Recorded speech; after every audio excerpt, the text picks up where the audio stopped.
Hey everybody, I'm back. I have started on the Plush spider. I haven't really gotten very far with it yet, but I will show you what I've done so far and I'll explain the steps that I've taken. So, here we go. So as you can see, I've got two symmetrical halves here. It came from two different t-shirts.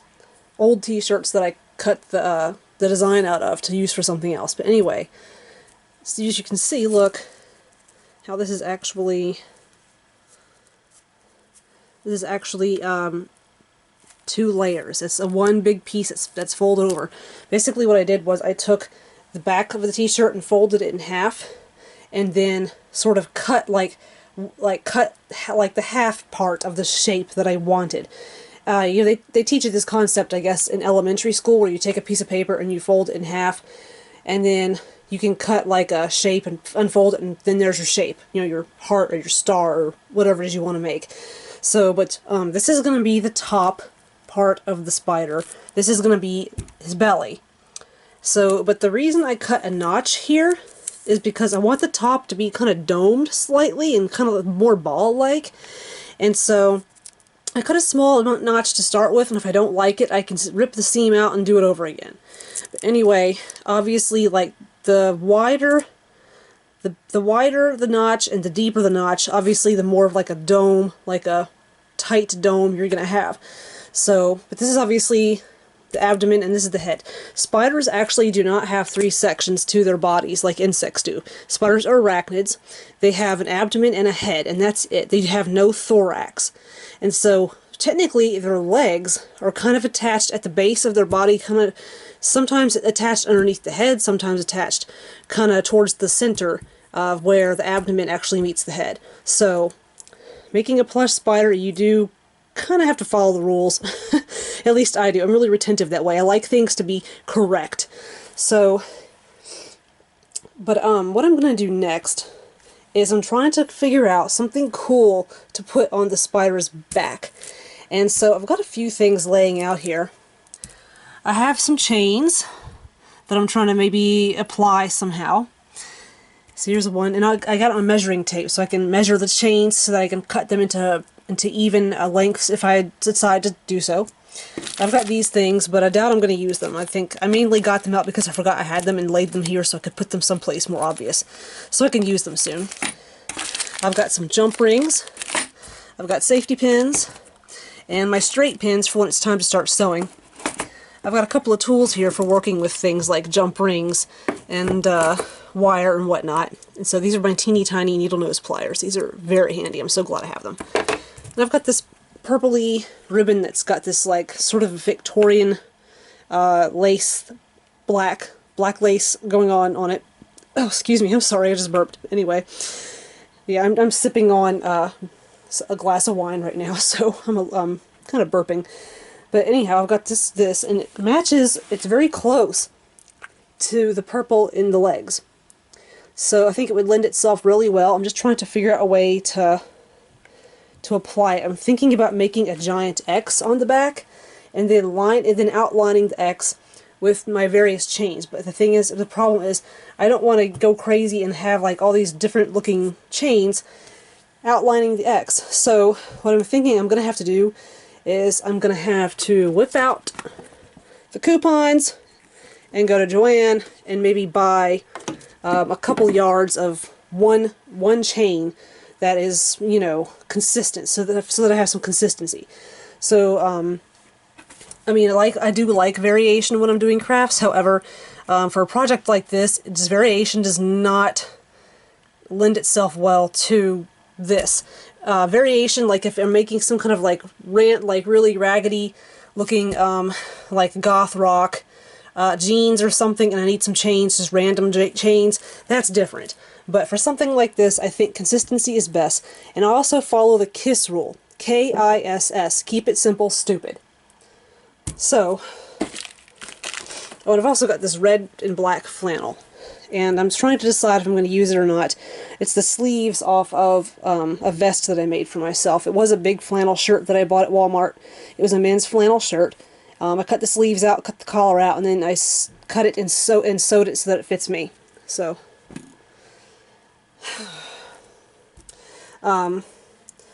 so also when you're doing this, if you decide to make a plush spider, keep these, your two parts, folded over until, until like the very end of when you're about to start sewing with them or pinning them and whatnot, because it's a good idea to keep them flat. So, keeping them flat will make it easier to work with later. And I do recommend, if you don't already have one, go get yourself a measuring tape, even if you're not making clothing, because you'd be surprised, how many times you're going to be cutting something like your chains or string or something else. And you'll need to know how long something is so you can do a little bit of math so you can cut it and whatnot. So I guess my next step is to decide exactly what I'm going to put here on the back. So, anyway, that's it for now. So, I guess I'll start filming again once I've taken a few more steps, and then I'll explain again, and so on and so forth. So, alright, back to work. Alright, I'm back. I finally decided what I'm going to do as a design for the back of my spider. As you can see here, I've got this sort of I don't know if I guess it's an hourglass shape, except it's hard angles. So, I'm sorry, let me turn this down. This is a bit too much. Okay. Yeah, I like dark wave, but I want you to be able to hear me. So anyway. So, this is just a piece of polyester. Actually, as you can see, it's got several shades of like these sort of, these purples and blacks in it. Let's look at this like nice bright purple here, and then like darker eggplant purples, and then like a plum purple towards the end. And so anyway, but I cut it into this shape, kind of like a black widow spider has, like an hourglass shape, except usually it's on their belly, like their underside. But I'm going to put this on the top. I know I said before I like things to be correct, however, this is something that's generally recognized by anyone who is, I guess, interested in spiders. Like, if, well, basically, I guess anyone who sees this shape on a spider is going to understand, oh, it's intended to be intimidating or dark or deadly or whatnot. So I'm going to go ahead and put this shape, this black widow spider, the famous hourglass shape, on the back so that it can be seen without having to flip the spider over. So, and the purple actually is pretty close to the purple color in these spider legs, which I've made. And so here's where this piece of purple came from, actually. It's a sleeve off of this garment that I found at the Goodwill. You guys know how I preach about the Goodwill and how actually it's extremely economical to shop there because you can find all kinds of really cool stuff that you can repurpose or reuse for the sake of art. So, but this is, let me find the tag on the inside that tells us what it is. Here we go. And it is mostly polyester. So, and you gotta wash it in a machine inside out. Why inside out? I don't know. Honestly, you know what my favorite 6 words are in the English language? Machine, wash, cold, tumble, dry, low. Those are my favorite 6 words in the English language. So anyway. This is the shirt that this came from. And there's like the scraps from the sleeve right there. There's my glass of wine. Yes, I'm still drinking. Yes, whatever. Like I said, you'll see me drinking in these videos because I am a wine drinker. And also I'm a grown-up with a job, and I'll do whatever the hell I want. So if you don't like it, then don't watch. It's that easy. So anyway, right now I'm working on getting straight pins in. I folded these over so that I can work on getting a hem. And I'm pinning it. And this is the part where I wish I had like a decent ironing board and an iron because it would make pinning this a whole lot easier.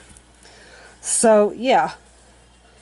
And then one nice thing about this material is that I'm finding that it does not fray very easily. Like I've had to rough handle it a little bit to get the pins in. And it's not fraying. It's actually staying nice and clean. And if it does fray, it's not like I can't just take like my little thread nippers and just and just get them. So, and I'm going to repeat this again and again and again. Not to harp on it, but use fabric scissors. Don't use regular scissors. See? Okay, fabric scissors good for this project. Regular scissors bad, okay? And you're going to say this again and again and again. Fabric scissors are good and very sharp. They're for fabric, and you have a much easier time. Regular scissors that are for cutting paper, no. You're not going to have an easy time. They tend to be a little more flimsy at the hinge, and they tend to be less sharp. They're great for cutting like paper or birthday, or like, you know, wrapping paper ribbon, that kind of stuff. But for actual like fabric, no. So anyway, let me explain the thread nippers. Thread nippers are for when you nip like a thread, because if you keep using your fabric scissors again and again and again to nip thread, at the very end you'll get a dull spot. You'll get a dull spot like right towards the end where you keep nipping thread, and it'll cause you problems when you're cutting, like when you're trying to cut like in a straight line to cut your fabric. You'll start noticing the spot like at the end of the cut. It'll be kind of like frayed looking and messed up looking, and it'll just cause you some problems. So for cutting thread, use the thread nippers. It will make a difference, I promise. If you don't believe me, you will believe me in a couple months when your sewing scissors are getting fucked up. So use the thread nippers. And these are like, were like $2 at Joann's. So really, I mean, just go get them. They're cheap. They're easy to find, and they stay sharp for a long time. And so since it's only $2, once they go dull, you can, if you don't feel like having them sharpened, you can just chuck them and get a new pair. It's not a big deal. So yeah, use thread nippers. So I'm going to finish pinning this, and then I will let you guys in on the next step. Alright. Toodaloo. Okay, I'm back again. As you can see, I pinned pretty much all of this little shape so that I have a hem that's folded over. And the reason you want to hem something that is going to be a patch on something else is because if you don't fold it over and hem it, when you go to sew it on here, it'll be exposed, meaning that, you know, whether it's days or weeks or months or years, eventually you're going to have a patch that is frayed and looking like absolute crap. So hemming it protects that raw edge that you see, and it keeps it from fraying and falling apart. And it has a much cleaner, more professional look too. And as you can see here, I'm sewing my hand. I've already done I've done here, here, and then also here. And as you can see, I've left some string bits everywhere I've sewn. That way, I've got something to tie on with when I sew these unsewn parts here. Like for instance, when I fold this over and pin it and hem it, if I start here and work my way down and then come up here, then at the very end I already have something to tie the other end of the threads to, just so that the threads are more like one long piece rather than like separate pieces. It just kind of makes what you're doing a little bit stronger and more durable. It just makes for a much better, stronger result that way. So as you can see, I mean, like I said, I'm sewing by hand, which unfortunately I do not have a thimble, and my index finger on my right hand is rather sore from pushing the needle through, but that's okay. So anyhow, that's what I'm doing right now, and once I'm done with sewing it and getting it totally hemmed all the way around, I'm going to flip it over, and what I'm going to do is I'm going to go ahead and unfold this. I'm going to unfold this portion. This is going to be like the top part of the spider, like I said, and I'm going to get this centered and placed, and I'm going to pin it on to here, and I'm going to sew it on, and I guess I'll get back with you guys when that step comes up. So as you can see.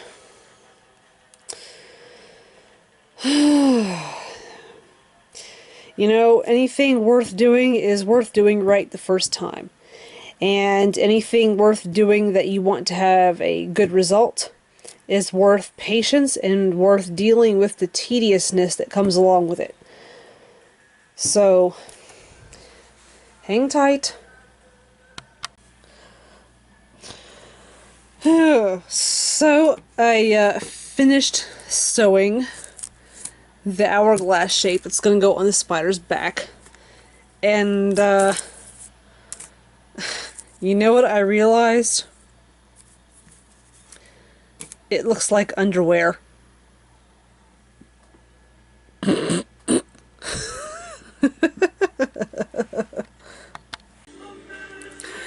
Hey everyone. Okay, made more progress with the spider, and I will show you what I did. Okay, as you can see, I got the underwear. Yeah, I got the design stitched onto what's going to be the outside of the spider's butt, I guess. And I also got my little notches hemmed. As you can see, I hemmed them right here. And I have been doing this by hand. Even though I have a machine, I do this by hand because I'm afraid to use my machine. I don't know how to use it, and I'm kind of scared of it still at this point. So what I'm actually about to do is I'm going to place these little studs. Get one of those to come out so you get a closer look. Ouch. Yeah, I've got these little, like, cone-shaped metal studs, and I'm going to be placing them probably around the design rather than in it, because I don't feel like having to push through 2 layers of fabric. And also, I'm afraid it'll make it, like, fray, whereas the t-shirt material is stretchy, and I can push it through and have a slightly easier time dealing with it. And so, I mean, I'm kind of intending this to look like a ragdoll spider, like it's literally just kind of thrown together with stuff laying around. So I kind of want it to have a slightly unfinished folk art look almost. So, but next what I'm going to do is I'm going to go ahead and push these through. I've done this before. In case you have never worked with these little studs with the spikes in the back. Basically, you position it where you want it on your fabric, okay, first, actually, let me back up, I'm sorry. You make sure all your little spikes are pointed straight up from the stud. And then when you put it, make sure you go straight down. You want to push straight down when you push it into your fabric where you want it, and then you flip the fabric over, and you can either use your fingers. Some people like to use a little tool to then push the spikes down. The spikes are what hold the stud in place. So these things can poke you, they can cut you and make you bleed actually, so definitely be careful. And if it's been a while since you've had your tetanus shot, then I would get on that if you get poked and start bleeding. So yeah. And also, when you're going to do this, you want to take your studs and kind of lay them around where you want them to make sure you have enough. And if you don't have enough, then you can decide what you're going to do. So, whether you're going to get more studs or just use fewer studs or whatever. So, alright, I'm getting ready to do that. And I guess I'll get back with you shortly after I do that.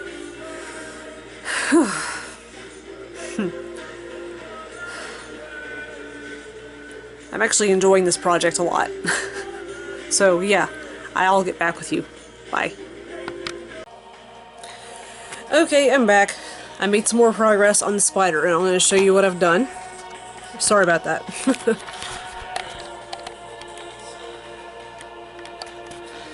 Okay.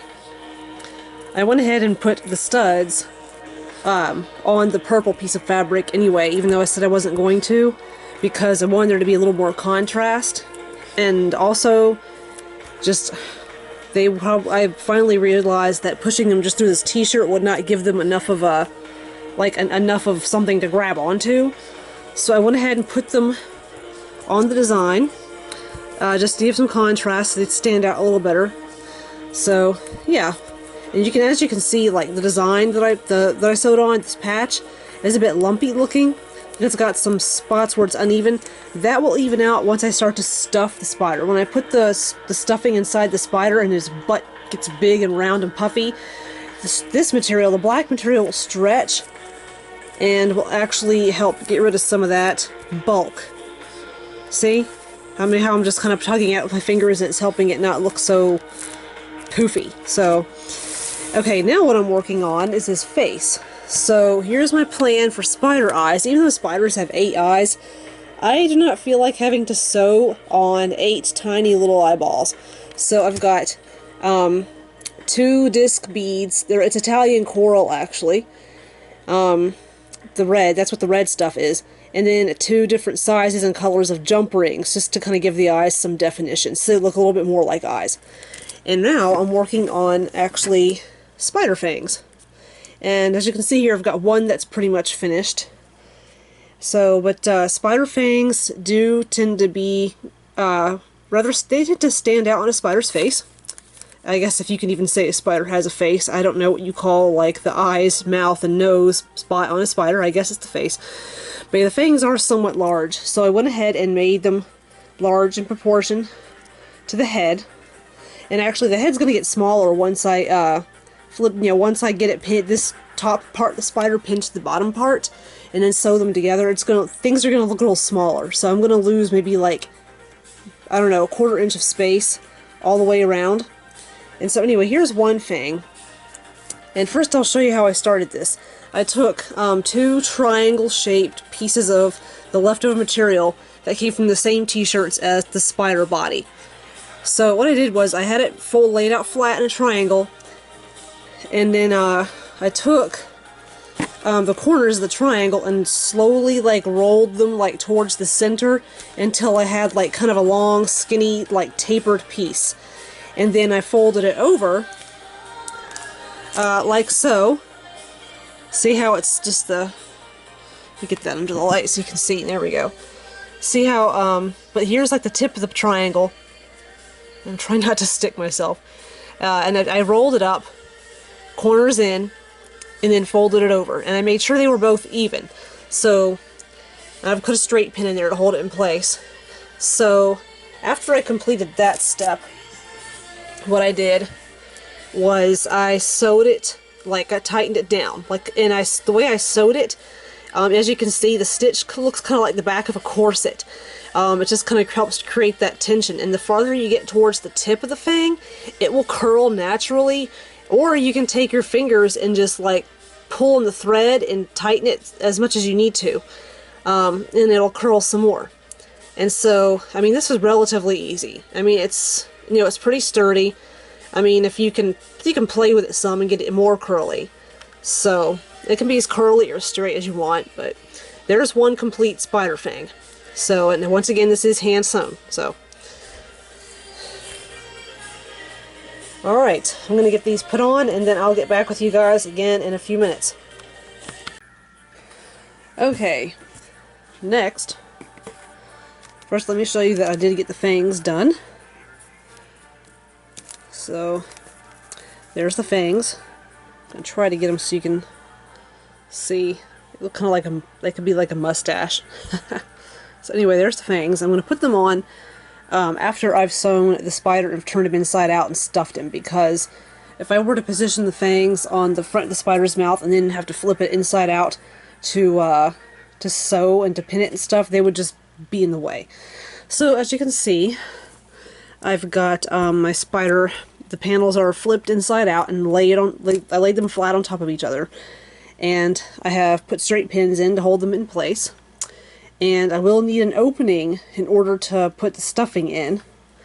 So what I did was, to remind myself not to sew at the very end of the butt, I stuck a safety pin in there. So when I'll come across that safety pin, I'll remember, oh yeah, I need to leave this spot open so I can put stuffing in. And then after I've stuffed it, I'll just do a whip stitch to close up the butt. So that's what's going on right now. And so I'm going to have to do this by hand. So Alright, I got my work still cut out for me, so I'll see you guys in a few minutes. Okay, so I stitched up my spider and I flipped him inside out. He's kind of bulbous looking in the head. I have to figure out a way to fix that. But and I did leave the open spot so that I can put the stuffing in. And I don't buy stuffing. What I do is I go to the Goodwill and buy ugly old pillows. Like so. This is like a hideous shade of blue. It's got stains on it, but it was like $1 or something, and so I'm going to open it up and see what the stuffing looks like. And then I'm going to be shoving my fist inside the spider's ass. I'm sure that will be entertaining. So, alright, I'm going to get started on destroying the pillow in the name of art. Okay, as you can see, spider is like pretty much done being stuffed. I ended up having to take a long piece of like really thick tough wire and inserting it like through his head so that his head's not floppy. And what I'm actually about to do is partially close up the back where I've been shoving my hand in to stuff him. He's mostly pretty much done being stuffed, except he does have like this loose bit back here that needs to be stuffed. However, in order to get it stuffed, in order to get it done, I'm going to have to make the opening a little smaller so that I don't just stuff stuffing in and it all falls out.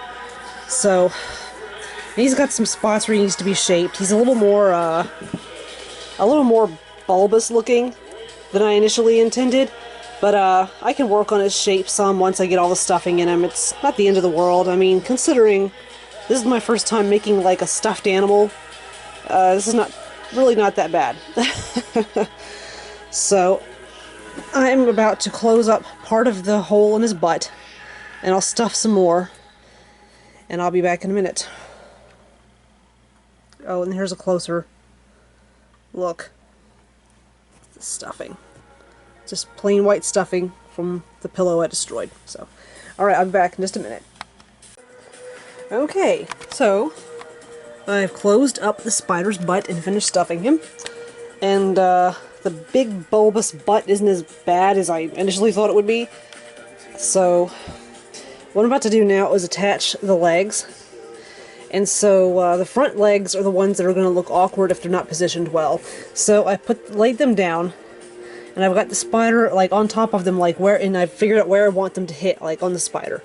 And so I've taken a straight pin, so that little yellow dot down there, that's a straight pin. And I reached underneath the spider and basically just kind of inserted it to mark the spot where the legs, like the V shape, like where these legs intersect, where I want it to hit on the spider, so I know where to attach them. So, and then the back legs will just go directly behind the front legs. So, alright.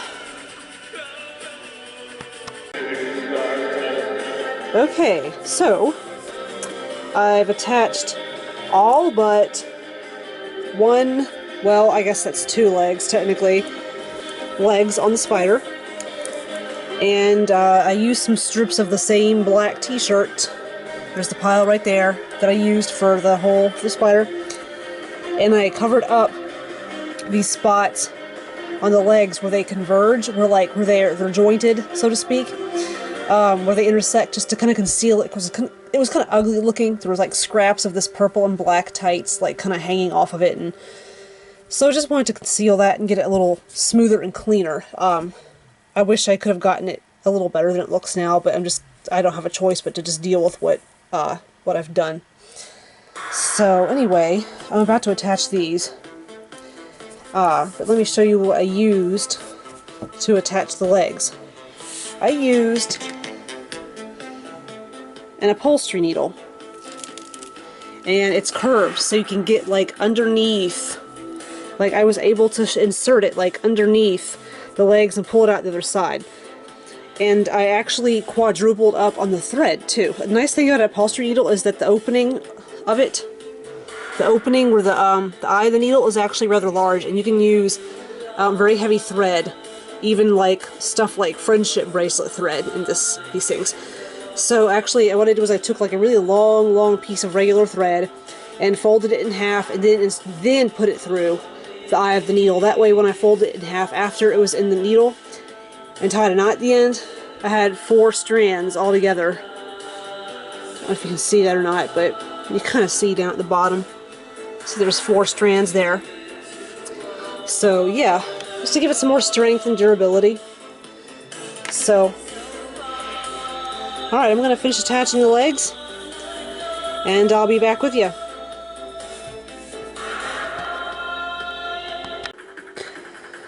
Okay, so I've attached the legs.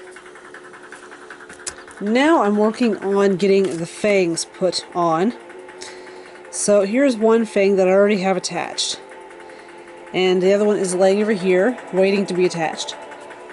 And so what I did to achieve this was I threaded my needle with about, oh gosh, maybe 10 to 12 inches of thread. But you gotta remember that once you fold the thread in half, after you thread the needle, it's going to be shorter, so you have to make sure you have plenty of thread. And I went in down here, and I went up, and then came out. And I did that slightly to the right of what would be considered the midline of the spider's face. So now what I'm going to do is I'm going to thread the needle going down through the underside of this fang, and then I'll make sure I pull the needle out at a point where it's close enough to this part here where I've tied off, so that I can tie a knot. And all I need is just that one, a little bit of thread and 2 stitches really to hold the fangs on. I mean, they're so lightweight, they're not really going to go anywhere. So I'm going to do that now, and then I'm going to decide what I'm going to do about eyes, because I feel like this spider has enough character already to where it needs to have eyes. So, alrighty then. Okay, eyes. So right now they just look like glasses frames. But these are jump rings. These are actually from a belt I used to have a really long time ago, and it started falling apart, so I saved the rings off of it. But to sew them on, I started with the outside part, and because with the inside, then I can just use the needle once and make one big loop around these 2 together. But it's pretty simple. I mean, you thread your needle, you tie it off, and you make a loop again and again around the ring, and then tie it off, and then trim the extra off, and you're done. And so I'm still deciding what I'm going to put here, though. I changed my mind about the red Italian coral beads. For one thing, the needle will not fit through the little tiny holes in them. So, and also they just stand out too much. They don't go with the rest of the spider. Like, everything else is purple and black, and it's like, it's not bright or flashy. So I changed my mind about the red Italian coral. So I'm gonna find something else to put here, and I'll be back soon.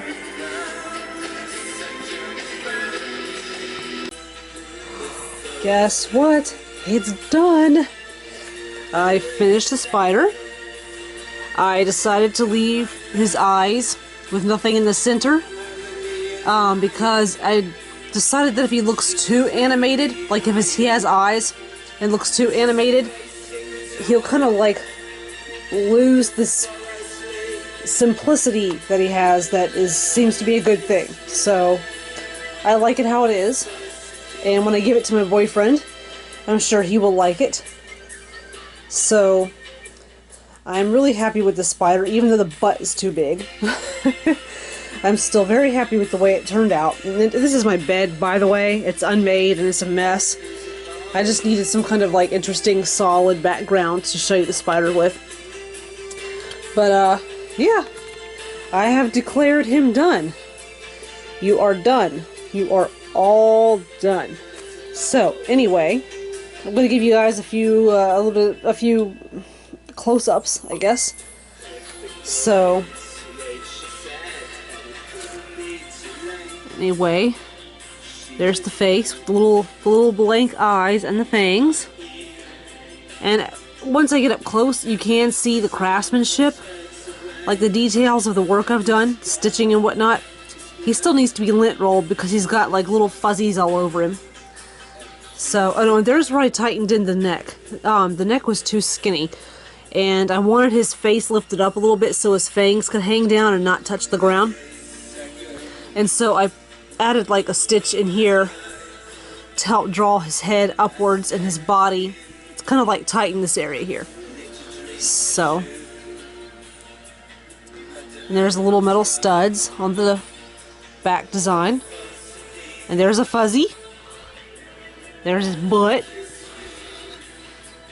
Got some legs. So, yeah, he's done. I am extremely happy that this project is done. I feel stupid for having put it off for so long, because if I'd known it was only going to take me like 1 or 2 days to finish the spider's body, I would have had this done like by, before Christmas. I could have given it to my boyfriend then, but no, I'm a butthead, and I'm stupid, and I'm a procrastinator, so that's just how it is. Anyway, there's the completed spider. And he's as cute as can be. And here I am. Feeling very accomplished. But I got that spider done. It was very time consuming, but well worth the effort because he is adorable and I'm happy with him. So I guess now the next step is to figure out what the next DIY project is going to be and then share it with the world. I'll see you guys later.